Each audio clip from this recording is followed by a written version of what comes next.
قرآن کی تلاوت کیجئے، فاتحہ کیجئے اور دیگر اوراد و وظائف کیجئے، نہ کہ آپ ڈھول بجائیے۔ جو لوگ بھی اس طرح کرتے ہیں وہ اسلام کے نام پر اگر کر رہا ہے تو یہ اسلام پر بہتان ہے۔ اس طرح ڈھول بجانا یا جیسے نماز سے کوئی تعلق نہیں معلوم ہوا اکھاڑا کھیلا جا رہا ہے، نماز کا وقت ہوا نماز نہیں پڑھی، ڈھول بجا رہے ہیں، لاٹھیاں کھیل رہے ہیں۔ علاوہ اس کے اور بھی مردوں عورتوں یہ سب بھیڑ لگا کر کے تعزیہ کے نام پر، کربلا کے نام پر جگہ جگہ رسمی کربلا بنا کر جو لوگ یہ سب کرتے ہیں، اسلام میں اس کی کوئی تعریف نہیں ہے۔ نہیں، بہت سارے ہم دیکھیں جیسے محرم کا چاند نظر آتا ہے، اس کے بعد ایک گاؤں میں محرم کے نام سے کمیٹیاں تیار ہو گئی ہیں، اور اس کے بعد جو ہے سڑکوں پہ راستوں پہ لوگوں کو روک کے چندہ وصول کیا جاتا ہے۔ غلط ہے یہ اس کو کیا غلط ہے، یہ غلط ہے۔ اس طریقے سے لوگوں کو چاہیے کہ بچے، اور جگہ آپ کو حیثیت ہے آپ خود دیجیے، جی سبیل لگائیے۔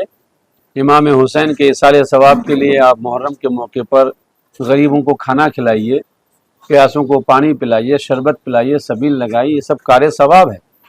لیکن اس کے لیے لوگوں کو روک کے راستے پہ چندہ لو، یہ اگر آپ کو حیثیت ہے تو آپ خود سے اس کو کھلائیے لوگوں کو، یا جو اہل ثروت ہے اگر آپ کے پاس نہیں ہے تو ان سے رابطہ کیجیے۔ سڑکوں پہ معلوم ہوا کوئی بھی جائے، کسی کو گاڑیاں روک کر کے جو ہے پیسے لیے جا رہے ہیں، اور اس دوسرے سے بھیک مانگ کے آپ پھر دوسروں کو کھلا رہے ہیں۔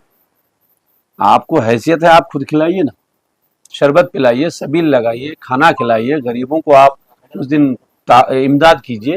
لیکن یہ سڑکوں پہ جہاں تھا روک کے، اس میں ایسا بھی ہوتا ہے کہ دوسرے مذہب کے لوگ بھی جاتے ہیں، ان سے بھی لیا جاتا ہے، ان کو تکلیف ہوتی ہے، کہ واجب بات ہے کہ لوگوں کو تکلیف بھی ہوتی ہے۔ تو اب کن کے پاس ہے نہیں ہے، اب وہاں زبردستی اب مانگ رہے گاڑی روک کے دینا پڑے گا۔ بہت سے جگہوں پہ تو وہ اکھاڑا کے ساتھ جو ہے روکا جاتا ہے کہ آپ دیجئے، پھر آپ جبرن لیا جاتا ہے۔ بتائیے، یہ ویسے بھی عام آدمی بھی اس کو فیصلہ کر سکتا ہے کہ یہ غلط ہے، تو اسلام کے نظریے سے غلط ہے یہ۔ اچھا حضرت، جاتے اور آخری سوال آپ سے یہ رہے گا کہ یہ جو جس طریقے سے خرافات یہ محرم کے نام سے ہو رہا ہے، اہل سنت و جماعت اتر دناجپور اس کو روکنے کے لیے کس حد تک کیا لاہ عمل کے پاس ہے؟ دیکھیے، ہمارا جہاں تک کام ہے، ہمیں اس کو جلسے میں، تقریر میں، واعظ و نصیحت کے جو پروگرام ہوتے ہیں اس میں روکا جائے، اور ہم لوگ روک رہے ہیں۔ اس سے پہلے بھی روکا ہے، اب بھی روک رہے ہیں، اور جو طریقہ ہے اس طریقے کو اپنائیں، قرآن خوانی کریں، ان شہداء کے نام پر ایصال ثواب کریں، فاتحہ خوانی کریں، یہ تو ٹھیک ہے۔ لیکن یہ اکھاڑا کھیلنا، یا خاص کر کے جو کربلا میں یہ جو رسمی کربلا جگہ لگائے، تعزیہ نکالا جاتا ہے، اب دیکھیے کتنی توہین کی بات ہے۔ وہ کاغذ کا بنا ہوا ایک چھوٹا سا کئی روپے میں خرید کے ملتا ہے، اور وہ لے کر کے گاؤں گھومتا ہے، لوگ اس میں چاول ڈالتے ہیں، کوئی پیسے 2 روپیہ 4 روپیہ 10 روپیہ اس طرح دیتا ہے، اور وہ گاؤں گھر دروازے پہ لے کے رکھتا ہے۔ یہ تعزیہ ہے، اور لوگ اس کی منت بھی مانتے ہیں، معاذ اللہ اس کی منت مانتے ہیں کہ اگر میرا فلاں کام ہو گیا تو میں تعزیہ جو ہے دوں گا، اور وہ 100-150 روپے میں خرید لیتا ہے اور بچوں کے حوالے کر دیتا ہے، اور نام اسلام کا دیتا ہے۔ مسلمان اسلام کے نام پر اس طرح کی حرکتیں کرتے ہیں جو گویا کہ اسلام کے لیے ایک طرح کی توہین ہے، نہیں کرنا چاہیے، اور سختی سے اس کو روکنا چاہیے۔ ہم روکتے ہیں، اور تمام علماء اکرام سے بھی میں گزارش کروں گا کہ مسجدوں میں جو تقریر کریں تو محرم کے موقع پر اس طرح کے حرکات سے، خرافات سے لوگوں کو روکیں۔ بہت سے لوگ تو محرم میں یہ سمجھتا ہے کہ محرم میں نکاح نہیں ہوگا۔ ہاں، یہ بھی ایک محرم کے مہینے میں پوچھتا ہے، ہم سے سوال کرتا ہے کہ محرم میں نکاح ہوگا کیا؟ بتائیے، نکاح جیسے مبارک کام کو روکا جا رہا ہے، اور کل تو اگر 10 تاریخ کو تو کوئی نکاح کرے گا ہی نہیں، اس کو حرام سمجھتا ہے، معاذ اللہ۔ ایسا کچھ نہیں ہے، آپ کل بھی نکاح کر سکتے ہیں، محرم کے دن بھی شادی ہو سکتی ہے، اس دن بھی نکاح ہو سکتا ہے۔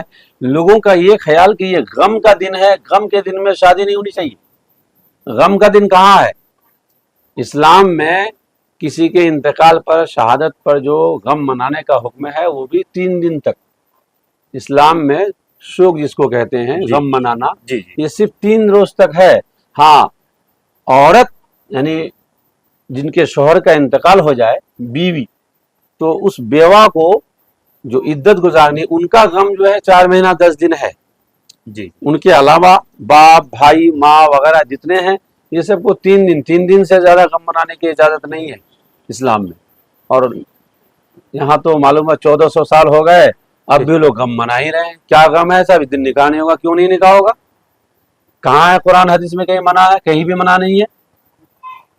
تو نکاح بھی ہو سکتا ہے، شادی بھی ہو سکتی ہے، جہاں آپ تمام خوشیاں منا رہے ہیں تو وہ بھی منا سکتے ہیں۔ تو ایسا کوئی شریعت کی طرف سے ایسی کوئی ممانعت نہیں ہے۔ ہاں، لوگ اگر اس کو اس طرح سمجھ رہے ہیں تو ان کی غلط فہمی ہے، جہالت ہے، اس جہالت کو ختم کرنا چاہیے۔ چلیے، بہت بہت شکریہ۔ ہمارے ساتھ بات چیت کر رہے تھے مفتی غلام مدنی صاحب، اسکالر ہیں، اسلامک اسکالر ہیں، اور محرم کے حوالے سے اپنی گفتگو کر رہے تھے ہم لوگوں کے ساتھ۔ ایک بار پھر آپ کو وقت دینے کے لیے بہت بہت شکریہ۔